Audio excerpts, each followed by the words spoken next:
You'll be appalled to hear that I haven't begun my speech yet. And I know that the theme of this conference is economic growth and development in Africa, a liberal approach. And I've only been talking about politics. But politics just gives you the framework within which economic freedom is possible.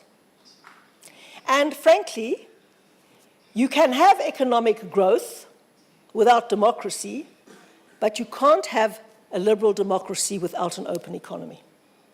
And think very hard on that one, because I believe that it's absolutely true, and several books have been written on this subject. And while South Africa has made a remarkable political transition, our biggest challenge now is the economic transition.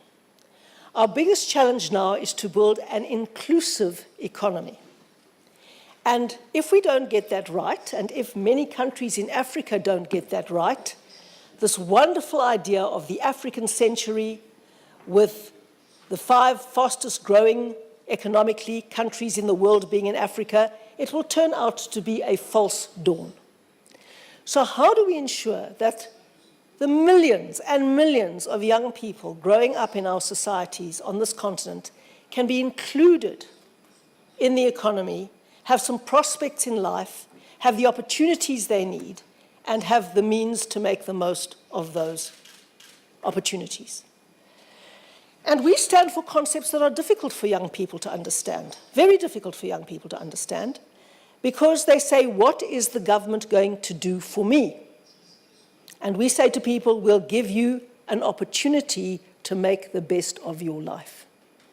But life is a partnership between many players, parents, children, the state, institutions, like schools and hospitals, and everyone has to play their bit. And so the open opportunity society for all is how we characterize the South African democracy. And many people, especially poor people, are skeptical about it, and are skeptical about what they see as capitalism, because they say we had capitalism in the past, and it made some people supremely, and I would say obscenely wealthy, and many people extremely poor. And what are you going to do about that? We don't start on a level playing field. And of course we don't, because for so long people were excluded from the economy altogether. And so as liberals, we are profoundly challenged, because one of the tenets of liberalism is non-racialism.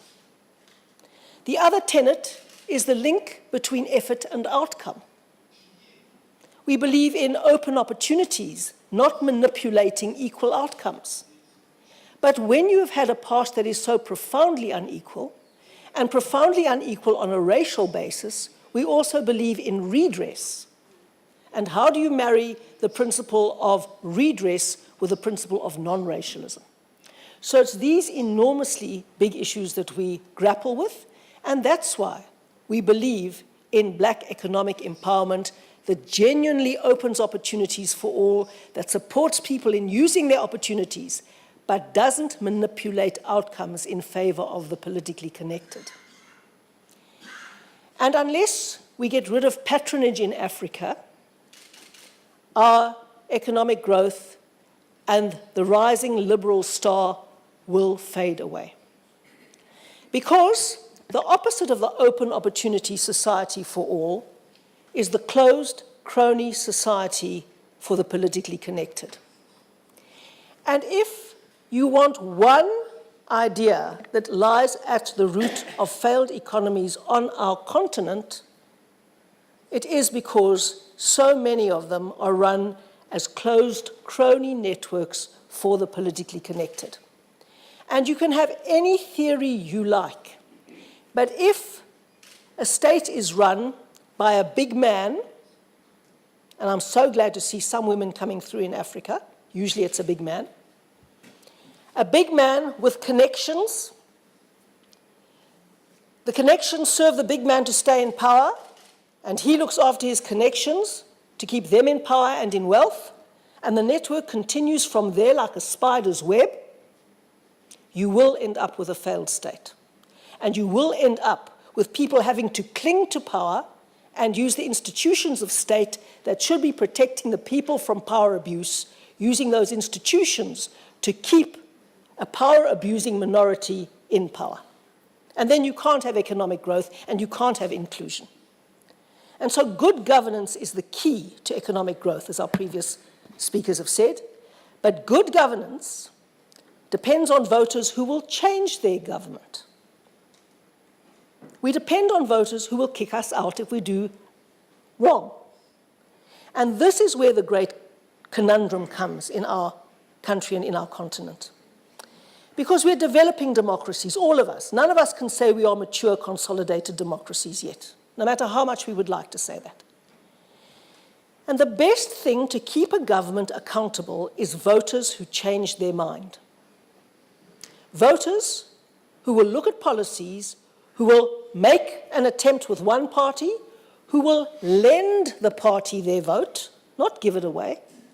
People must only lend us their vote, and then see if they want to take it back and lend it to another party at the end of 5 years. But because we have systems based largely on ethnic nationalism and race, it is often that people vote on the basis of group loyalty rather than on policies and principles. And it would be exactly the same in Europe if you had one country there instead of all your different countries. And that is the rise of the ethnic nationalism that we see in Europe. And it's a great, great threat to the liberal ideal, as you quite rightly said, sir. So how do we make that transition? Well, I'm amazed how far South Africa has got. Because already the DA, our party, has more black members than white members, and after this election we'll have more black voters than white voters. Because people are coming together. 9% of the voters in South Africa are white, 9%. We got 24% of the votes. You can't tell me that only white voters can give you 24% of the votes. Everyone knows that that can't happen.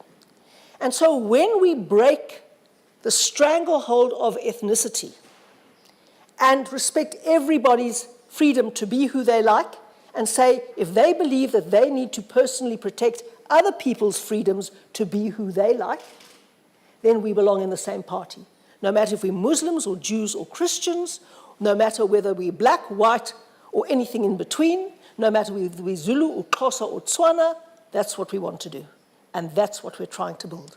And when you do that, you have the chance of voting people out of government, which is excellent, and which we've already done in Cape Town and the Western Cape and 30 local authorities all over South Africa. And when people realize that the government is frightened of the voters, and that the courts will defend the people from power abuse by the people in government, then governments understand what accountability is and what freedoms are. And then governments start having to implement policies that are actually good for the people. Now that is difficult because it's easy to make populist promises, very easy to make populist promises that people think will be good for them and not be able to deliver. And that is why our constitution is so good, because we have 3 spheres of government and different parties can win in different spheres, and they can show whether they can deliver or not. And the wonderful thing is we have enough honesty in the national government and in our institutions still for them to have concluded empirically that the best government in the whole country is the Liberal government of the Western Cape and the city of Cape Town. That is what all the figures tell you, and that is what they've said. And that's what we need. And liberals in complex plural societies don't want centralization, we want decentralization. We now have a very strong populist called Julius Malema on the block, and I'm sure that he's going to win a few local authorities in the 2016 election. And I need him to, and I want him to, because then everyone will see how he governs, and then we can make a comparison, which is what we need to do. So people in emerging democracies need to be able to distinguish between lies and achievable objectives. And I suppose that is exactly the same in established democracies. And that is where our debates need to be. And we liberals have to win somewhere so that we can show what our policies mean in practice. And when we're in government and we're saying to people it takes a little time to fix these things and they vote us out, the best example we can give, as Mr. Diallo was saying, is to get out of government and sit in the opposition benches and try again.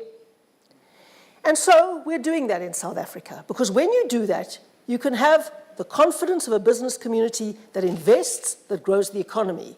You can have a government that takes education very seriously, that invests in children who are imbued with a culture of having to make an effort as well.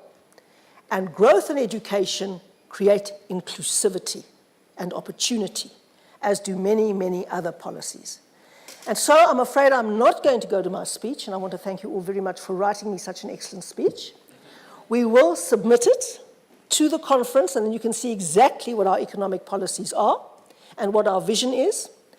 But I really do believe that if the political framework is right, if the voters understand their responsibility to hold politicians accountable, if politicians are prepared to be held accountable and to build strong institutions that hold them accountable, then we will have the platform for economic growth, and then nothing will be able to stop Africa.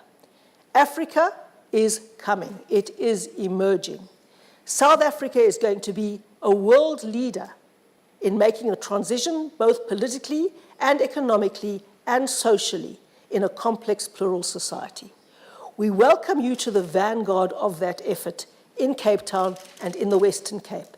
Everything of the best for your conference. The Friedrich Naumann Stiftung has done the most amazing work to help us get established as a party, to help us train for winning, to help us run complex coalitions when we have one, and to help us go from strength to strength. And the Africa Liberal Network, which we very proudly host in the DA's offices in Cape Town. There's Miss Amy Franklin, who does all the work. She used to work for the DA and very successfully now for the Africa Liberal Network. We want to say to you, thank you very, very much indeed. We must hold hands as liberals across our continent and say, Africa can succeed, and we will make our children and grandchildren proud that this is the emerging giant of the future, the African century. Thank you very much.